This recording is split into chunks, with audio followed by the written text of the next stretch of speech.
Hey guys, it's JaaackJack and welcome back to my channel and welcome to another pregnancy diaries video. Today we're going to talk all about the second trimester, which I'm so excited about. If you missed my last pregnancy diaries, I talked all about the first trimester and like symptoms that I thought could be leading to pregnancy and things like that. I will have that linked in the cards for you guys if you want to check that out. And if you're enjoying the pregnancy related videos, I've also done 2 morning routines, one for my first trimester and one for my second trimester. And now currently, as I'm sitting here filming this, I have just entered my 3rd trimester, which I'm so excited about. But today we're going to talk about how the entire second trimester went. So I got my notes, so let's go ahead and jump into today's video. So the first thing I want to just kind of say right off the bat is how much of a blessing this pregnancy has been and how much I have just truly loved this experience so much. Yes, I've been having a very easy pregnancy, hardly any symptoms, no pain at all, no morning sickness, no nausea. Like, it's been such an easy pregnancy and I'm just so grateful. God has been so gracious, and I just wanted to throw it out there that I have been loving every second of this so much. So in the first trimester diaries, we talked about a lot of things that I thought could possibly be symptoms indicating that I was pregnant, but I truly wasn't sure because the dates didn't align. There was really only one symptom that was like for sure pregnancy related, and that is constipation. And my doctor actually recommended Colace for me, and I was taking that in the first trimester and it helped a lot. And now here in the second trimester, I'm happy to report that the constipation has gone, so I'm regular again. Another thing that happened within the second trimester is we found out the gender. I just watched back the first trimester diaries to kind of refresh my memory on what I talked about, and I was talking about how I still didn't know the gender yet when filming that video, but now we know the gender. We had a whole gender reveal party with our friends and family, and we are having a baby girl, which we are just so over the moon about. So another thing that happens within your second trimester, first trimester or second trimester? Kind of right in the sweet spot of both. I can't really remember the exact dates, but typically you get genetic testing done, you get a bunch of blood work done, and it was, again, right between like the end of my first trimester, the beginning of the second trimester, where we got a call from my OB stating that one of my blood test results came back that I am a carrier of a bad gene called spinal muscular atrophy. And my OB was explaining how this can only manifest in a child if both parents are a carrier of this gene. So when my doctor found out that I was a carrier, the next immediate step was to get Johnny, my husband, tested for this same gene. And so that part, like that call was scary. And I remember like me and Johnny were driving in the car when I got that call, and I remember just kind of sitting in silence and just like tears started rolling down my face. And Johnny like noticed, and I said, this is the first time in this pregnancy, because again, this pregnancy has been so easy and so wonderful. I said, this is the first time in the pregnancy I'm actually scared. And Johnny and I just, went into prayer and we just gave it all to the Lord. And I feel like after that first day of kind of having this like internal panic, we truly surrendered it to the Lord, and I was just worshiping and praying nonstop the whole next day. And after that day, I stopped worrying about it, because I knew at the end of the day, whether Johnny was a carrier or not, like we were still gonna have this baby no matter what. Like this was a gift from God. We were gonna have this baby no matter what. And if that comes with certain challenges, then so be it. But this gift is from God. And so we were just gonna give it all to Him and trust in Him and His plans.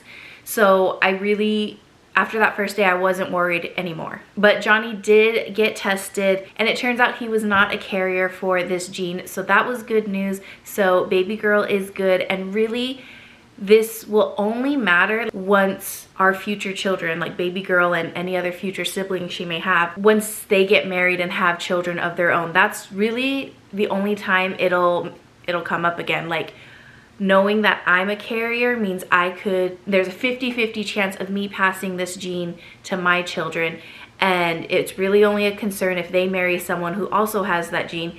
Do you kind of get what I'm going? So now really at this point, it's only something to consider now once we have grandkids, and that's like way in the future, okay? So it's not something we have to worry about with future children now that we know Johnny's test came back clear, so we're in the clear for that. The next thing I noticed in my second trimester, this only happened like 2 or 3 times. Like this was not a very often occurrence, but I did have subtle mood swings where like, and I would just notice like I'm feeling really like irritated or really like snippy out of nowhere, or like something really little would just bother me so much. And I'm usually not that kind of person, so when Johnny would notice, he would just kind of laugh about it, and I would too. Like I would recognize that, oh, I'm having like a little mood swing right now, and it would just be like funny to us. Again, that only happened like 2 or 3 times though, so honestly it wasn't anything major. This next note I have, this is a weird one, and I don't know if this is pregnancy related or what, but I love making smoothies. So I'll do like frozen fruit with spinach and a protein shake, and you know, blend that all together, and I switch up the frozen fruits that I get kind of each time I go grocery shopping. So like sometimes I'll do mango, that's my favorite, or sometimes I'll do strawberries. Well, one week I grabbed a bag of mixed berries. So it was blueberries, blackberries, and raspberries, which I eat all the time, by the way. But it was a frozen bag of those berries. I made a smoothie and I drank it, and it made my tongue feel like spicy. And I was like, that's really weird. I wonder if these berries are like maybe rotten or something. So I had my husband try my smoothie, and I was like, does this make your tongue feel weird? And he's like, no, it tastes completely normal. And I was like, then I think I might be having an allergic reaction to these berries. But again, it's weird when I would eat fresh berries, like fresh blackberries, fresh blueberries, fresh raspberries, it was totally fine. There was something with that bag of frozen berries that my tongue just did not like. Another thing that I noted was my energy levels, and I feel like this also was happening within the first trimester as well, but I just didn't make note of it. But my energy levels were so like up and down. Like some days I would wake up with so much energy, and of course I'd want to take advantage of that, so I'd be super productive, I'd get a workout in and do all these things. But then other days I would wake up and just automatically feel so sluggish, and like there was no way I could even consider going running or consider working out, and I wouldn't have very productive days. That was just something I noticed, that my energy levels were very much like this. Okay, we're getting more into the TMI stuff. So another thing that I noticed in my second trimester, this was like at the very beginning of my second trimester, I noticed how tender my nipples were getting, like even to the point of just like me wearing a bra and my bra touching my nipples. They were so sensitive, like that actually hurt, and I was like, what the heck?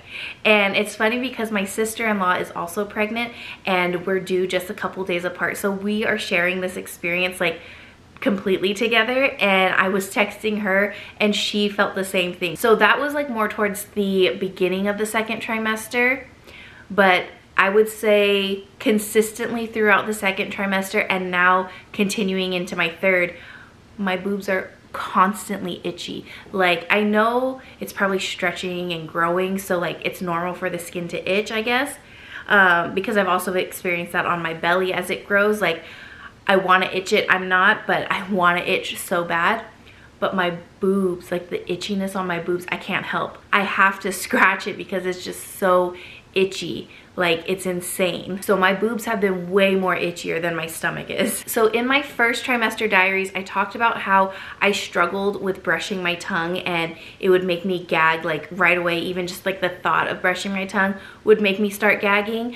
I've gotten a little bit better at that, but a new thing that makes me gag that I've noticed is if I move too fast. If I'm like cleaning the house and I'm like moving a little too fast, I'll start gagging out of nowhere, and I need to just like stop for a second, gather my breath, and slow down a bit. And it's actually happened most on my runs. So when I go running, because I'm still running in this pregnancy, which I'm so grateful for. I've slowed down a lot, but I am still so grateful to be able to move my body and go out for runs.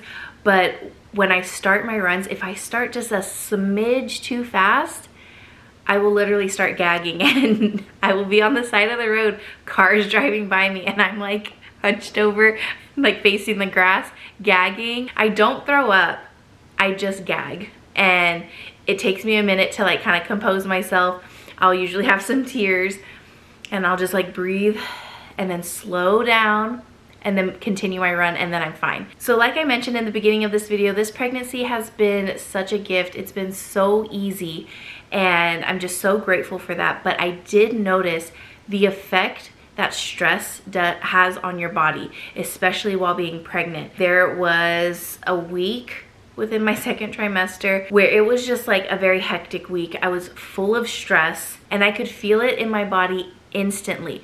Back pain, aches, and just everything. Like I felt everything, and like it was the first time in my pregnancy where I was like, I'm really uncomfortable, and I know it's because of this stress. And then the moment the stress was gone, my body felt back to normal. So I think that's why my pregnancy has been going so easy, is because I don't carry a lot of stress anymore. And if I am in stressful situations, I will take myself out of that immediately. Like I truly value my peace, and I think that has played a huge part in why my pregnancy has been going so well. Actually, first it's God.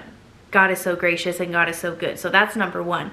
And I think second is just living with so much peace, because the moment I start stressing, my body starts hurting. Another thing that happens within your second trimester, along with all the genetic testing and everything, is your 20-week anatomy scan. And this, I've seen a lot on social media, like women get a little scared about their anatomy scan, because this is where the ultrasound tech is measuring and looking at every single detail of the baby to make sure that baby is looking good and normal and healthy. And if there are any complications, you would likely see it in your anatomy scan. So a lot of women freak out about this, but I actually was just so excited to see baby, like especially knowing that she's a girl now. I was excited to see our baby girl. And so we did our anatomy scan, and she was moving, and the doctor was getting everything measured, and they said everything was looking good. However, she is positioned in a way where we can't measure. Like, I guess her feet were like, here's her head. Her feet were like this over her head. Like she was curled up like a little ball. So they weren't able to get all of the measurements that they needed. And the ultrasound tech was trying everything. Like I was laying on my sides. She had me jump up and down, walk around the room. She was pushing my belly so freaking hard to try and make baby move. It was all unsuccessful. So we had to actually come back for a second anatomy scan.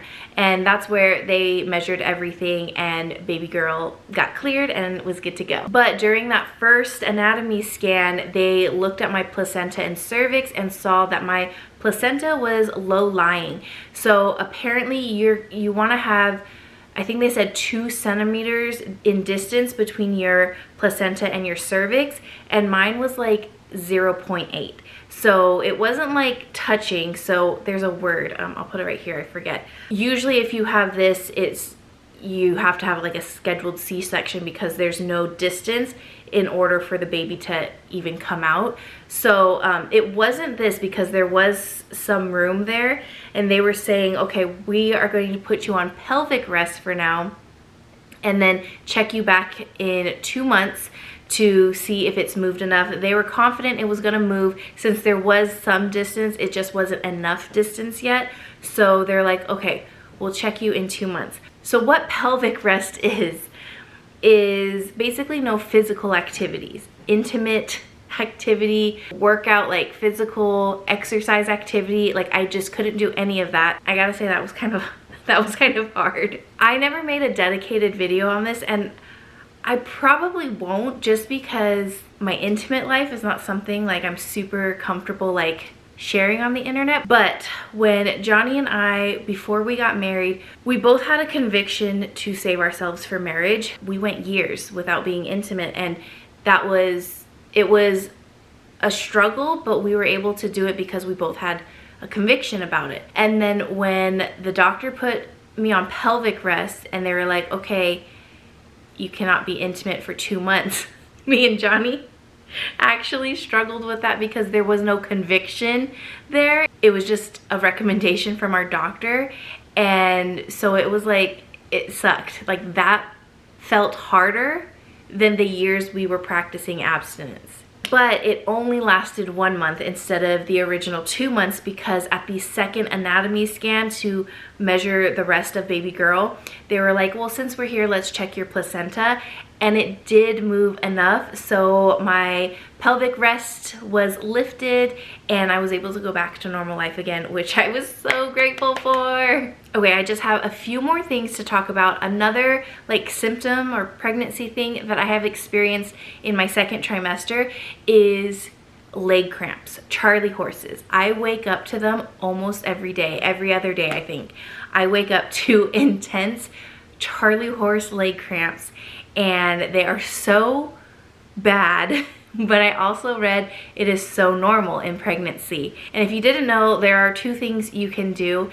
Sometimes, like if I'm laying in bed, I can kind of catch it before, like, you know, when you slowly start to feel that cramp like creeping up, I will point my toes upwards, like towards me, and that'll help like the cramp like not get so intense. Or if it's already at that point where it's intense, I just like lay in bed and I'm like trying to breathe through it and trying to slowly move my toes to point upwards towards me. When you're in the middle of such an intense cramp, it is hard to like move your toes up because you like feel stuck, you know? But that's what I just focus on, is like just breathing and like slowly pointing my toes upwards until it goes away. So that helps. Or the second thing, this is what my husband always recommends, is to get up immediately and put your foot on a cold surface. So I will go straight to the bathroom and put my foot on the like the tile. It's not even tile, but I'll put my foot on the flooring there because it's a lot cooler than the carpet. Or even sometimes I'll put my foot against the tub because that's tile and that's a lot colder, and that will make the cramp go away instantly. So those are the 2 things that have been helping me.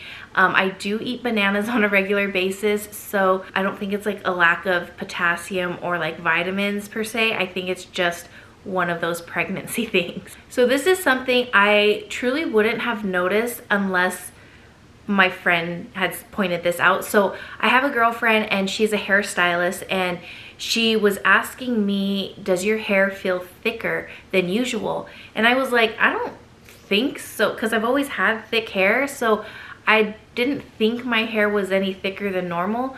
But she said something like, when you're pregnant, you don't lose as much hair, so your hair tends to look and feel thicker, and then once you have baby postpartum, that's when you lose your hair all at once, because you know how you lose like 100 strands of hair every day. And when she pointed that out, I was like, wait a second, now that you mention that, when I shower and wash my hair, you know how normally you're washing your hair, shampoo, conditioner, like a bunch of hair comes out, like a normal amount, nothing crazy, but like a normal amount of hair comes out. I actually have noticed not that much comes out when I shampoo and condition my hair. So like maybe my hair is a bit thicker in this pregnancy, and maybe she's right, postpartum, that's when it's all gonna come out at once. So I'll keep you guys posted on that. But I definitely have noticed I'm not getting as much fallout as I would regularly. And the last thing I wanted to share in this video is something that I received from a brand within my second trimester, and it's just been the coolest little gadget. It is a fetal Doppler, where you can literally listen to your baby's heartbeat anytime you want in the comfort of your own home. This is what they use at the doctor's office, at least my OB. They have this little like portable, tiny, handheld Doppler, and at every appointment they're like, okay, lean back. They put on the little gel, and then they listen. Why can't I get this out?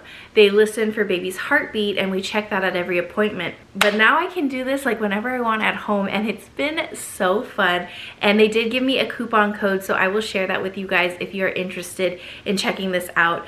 But it is super easy to use. I just lean back, I put on the little gel that it comes with, turn this on, and the side buttons is just up and down for the volume if you want it louder or like lower. But you just turn it on, put the gel, and then you use the little wand here to find baby's heartbeat, and you can hear it and you can see it on here. And it's just been cool to track. Like every time I do use it, like she's in the same range that she is when I go to the doctor's office. She usually stays around 140, so it's cool just to like kind of get that confirmation. I will say I can see how this could easily become like an obsessive thing, but I just do it for fun every now and then just to hear baby. It's just like so sweet and special, and like sometimes I'll have my husband like find her, and it's just like, it's been so fun and sweet. So if you're interested in a fetal Doppler, I will have this link down below as well as my coupon code so you guys can check it out. I think that's about it for everything that I had made note of in my second trimester. So now here I am beginning my third trimester, which I'm so excited about. Like, thank you, Jesus. And I can't wait to share with you guys how these next 3 months go. But if you guys have any requests for any videos you'd like to see, faith-related videos or pregnancy-related videos, definitely let me know in the comments below. And before I go, let's do a little bump update. So here is a baby girl. I am 27 weeks pregnant now when I'm filming this video, and I couldn't tell in the beginning if I was carrying high or low, but I feel like now that my belly has kind of rounded out, it's very clear I'm carrying super high. But yeah, here is the bump. I am loving it so much. This has been such a fun journey and experience. And honestly, I've never felt more beautiful in my entire life. So anyways, that's gonna be it for today's video. Thank you guys so much for watching, and I will see you guys next time. Bye!